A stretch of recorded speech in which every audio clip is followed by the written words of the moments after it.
Bonsoir Michèle Sibony, vous êtes vice-présidente de l'Union juive française pour la paix. Votre mouvement a participé à cette manifestation ce soir à Paris, place des Invalides. Une autre manifestation est prévue samedi prochain. La police souhaite l'interdire pour cause de risques graves de troubles à l'ordre public. Est-ce que vous comprenez cette décision ? Je pense que le trouble grave à l'ordre public, c'est ce qui se passe à Gaza et les prises de position de notre gouvernement. Vous reprochez la prise de position de François Hollande lorsqu'il s'est adressé à Benyamin Netanyahou pour le soutenir ? Il n'est pas possible que dans la situation actuelle, personne ne soit capable de dire en France, y compris au plus haut niveau du gouvernement, que nous avons affaire à une situation coloniale d'occupation et de colonisation, à une répression et non pas à une guerre, à une opération de répression. Benyamin Netanyahou a dit hier que si on s'attaquait à Israël, puisqu'il y a eu un mort israélien hier, le premier mort versus 200... Oui, mais il y a tous les jours des tirs de roquettes sur l'État hébreu, ça vous ne pouvez pas le nier. Oui, pourquoi ?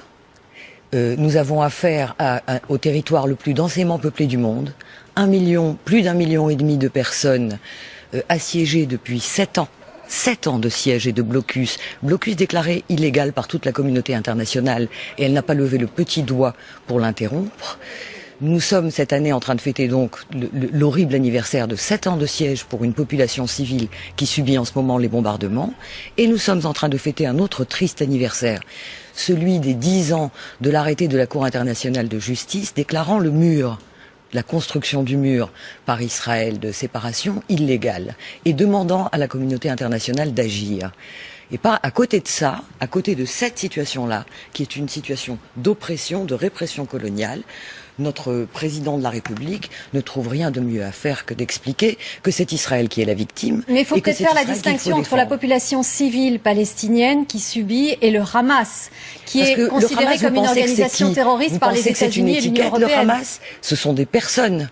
D'accord ? Il y a des milliers de militants du Hamas, il y a aussi des militants d'autres factions à Gaza.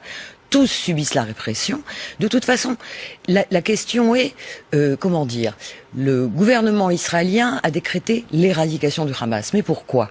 Il faut reprendre un minimum de chronologie quand même. Chronologie que personne n'a jugé utile de faire dans ce pays non plus.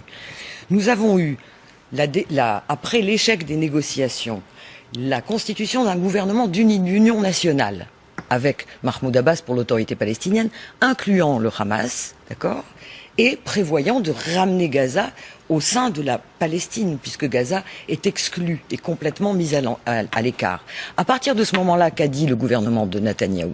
Il a dit qu'il ne l'acceptait pas, alors que les États-Unis et l'Union européenne ont accepté le gouvernement d'union nationale. Et il a dit qu'il attaquerait le Hamas. Il y a eu le premier prétexte a été la capture de 3 colons que le Hamas n'a jamais revendiqué, et si ça se trouve, il n'a rien à voir avec cette affaire. Beaucoup de gens le disent aujourd'hui. Et à partir de là, on a la décision d'éradication. La proposition de médiation de l'Égypte avait été acceptée par Israël, elle a été rejetée par le Hamas. Parce que, excusez-moi de vous le dire, vous continuez à adopter l'attitude qui est au fond l'attitude d'Israël, qui est une attitude... Non, j'ai aucune attitude. Non, mais je veux dire par là, dans l'interprétation des faits, il y a une grande tendance, et c'est presque normal, entre guillemets, à adhérer à la vision israélienne. La vision d'Israël est une vision coloniale. Nous réprimons. Non, et quand on voit les images d'aujourd'hui, on n'adhère pas à la position israélienne. Non, mais d'accord, absolument. Alors, juste je termine ma phrase. Nous réprimons, et quand nous décidons d'une trêve, nous décidons d'une trêve inconditionnelle. Ce qui correspond pour le Hamas à une réédition pure et simple.